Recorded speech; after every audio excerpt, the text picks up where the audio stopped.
विपक्ष को अब भारतीय जनता पार्टी के मुख्यालय के बाहर जाकर गोविंदा की उस फिल्म का गाना गाना चाहिए, तुझको मिर्ची लगी तो मैं क्या करूं।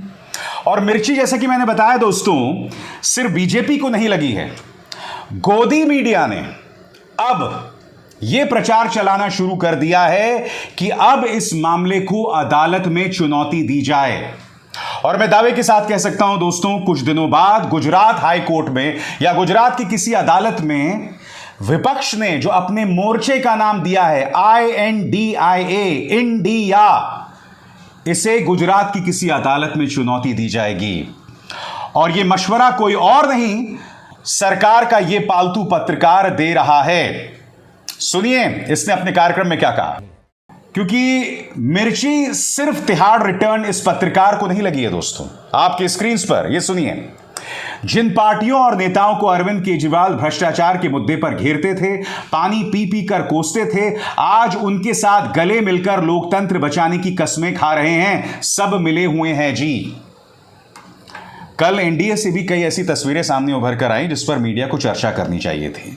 पत्रकार सुधीर सूर्यवंशी ने यह वीडियो पेश किया, पूरे स्क्रीन पर देखिए।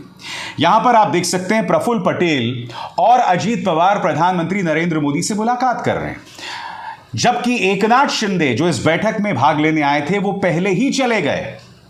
आप मुझे बताइए, महाराष्ट्र का मुख्यमंत्री कौन है? एकनाथ शिंदे है ना।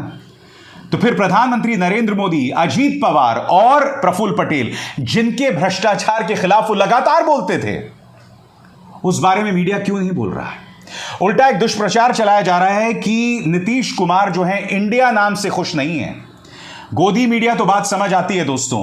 आपके स्क्रीन पर एनडीटीवी, अडानी जी का चैनल, यह चला रहा है कि नीतीश बहुत नाराज हैं।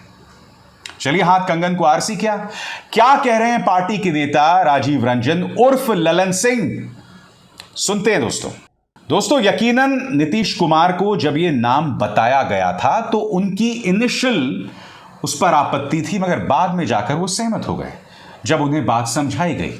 मगर इस मुद्दे को लेकर हमें क्या सबक मिलता है कि जब भी विपक्ष कोई कार्रवाई करती है तब उसके खिलाफ गोदी मीडिया सुपारी लेता है। सुपारी लेने का अलग बात है दोस्तों।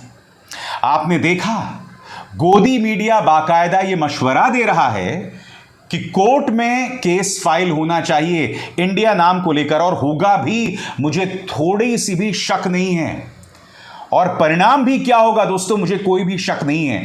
मगर विपक्ष को एक बात को याद रखना होगा, मोदी के खिलाफ आपको जीत इस बात को लेकर नहीं मिलेगी कि आपके मोर्चे का नाम इंडिया है। नहीं, मोदी के खिलाफ आपको जीत तब मिलेगी जब आपके पास नीतियां होंगी, आपके मोर्चे के पास एक थॉट प्रोसेस होगा। जनता के सामने आप सुशासन को लेकर, गवर्नेंस को लेकर एक विकल्प दे पाएंगे।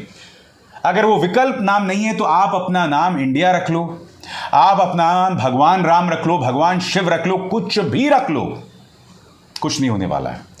इसलिए मुझे तो पूरा विश्वास है आने वाले दिनों में इसे चुनौती मिलेगी। जो नाम है इंडिया को, अदालत में मामला जाएगा, और न सिर्फ अदालत में मामला जाएगा, मुझे ताज्जुब नहीं होगा अगर विपक्ष के खिलाफ अदालत फैसला भी सुना दे। दरअसल विपक्ष दो सवाल पूछ रहा है जिसका जवाब बीजेपी के पास नहीं है। मसलन ऐसे डिबेट्स में सुप्रिया श्रीनेथ सुधांशु त्रिवेदी से पूछ रहे हैं कि भैया अगर इंडिया पसंद नहीं है तो पाकिस्तान चले जाओ।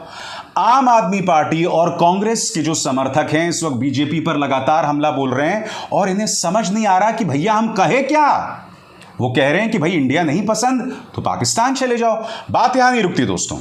विपक्ष दरअसल ये पोस्टर दिखा रहा है जो आपके स्क्रीन पर। एक पोस्टर में लिखा हुआ है, जहां विपक्ष की बैठक हुई, जिसमें लिखा हुआ यूनाइटेड वी स्टैंड, जिसका अर्थ है कि अगर हम एक हैं तो हम एक साथ खड़े रहेंगे, मगर अगर हम बट जाएंगे तो गिर जाएंगे। और नीचे एनडीए की बैठक हुई है। एनडीए की बैठक में यह बतलाया जा रहा है कि देखिए, सिर्फ प्रधानमंत्री नरेंद्र मोदी की फोटो है, बाकी कोई विपक्ष तो दिख ही नहीं रहा है पोस्टर्स में। जबकि इंडिया जो नया मोर्चा बना है जिसका नाम इंडिया है, यहां पर आप देख सकते हैं सभी विपक्षी दल हैं, सिर्फ राहुल गांधी या नीतीश कुमार नहीं है, सब दिखाई दे रहे हैं और सबको बराबरी का दर्जा है। मगर यहां देखिए एनडीए की बैठक में सिर्फ प्रधानमंत्री हैं। अब आप बताइए कि यह लोकतांत्रिक मोर्चा कैसे हो सकता है भला? इन सवालों का जवाब आखिर बीजेपी या उसकी पालतू मीडिया के पास है? मगर यकीनन यह राहुल गांधी का मास्टर स्ट्रोक है, क्योंकि बीजेपी बुरी तरह से हिल गई है। पार्टी के नेता अनाप शनाप बातें कर रहे हैं, और पापा की परियां और गुल्लू और कालुओं का क्या हाल है, यह तो मैं आपको दिखा ही चुका हूं। अभिसार शर्मा को दीजिए इजाजत। नमस्कार। स्वतंत्र और आजाद पत्रकारिता का समर्थन कीजिए, सच में मेरा साथी बनिए। बहुत आसान है दोस्तों, इस ज्वाइन बटन को दबाइए और आपके सामने आएंगे ये 3 विकल्प, इनमें से एक चुनिए और सच के इस सफर में मेरा साथी बनिए।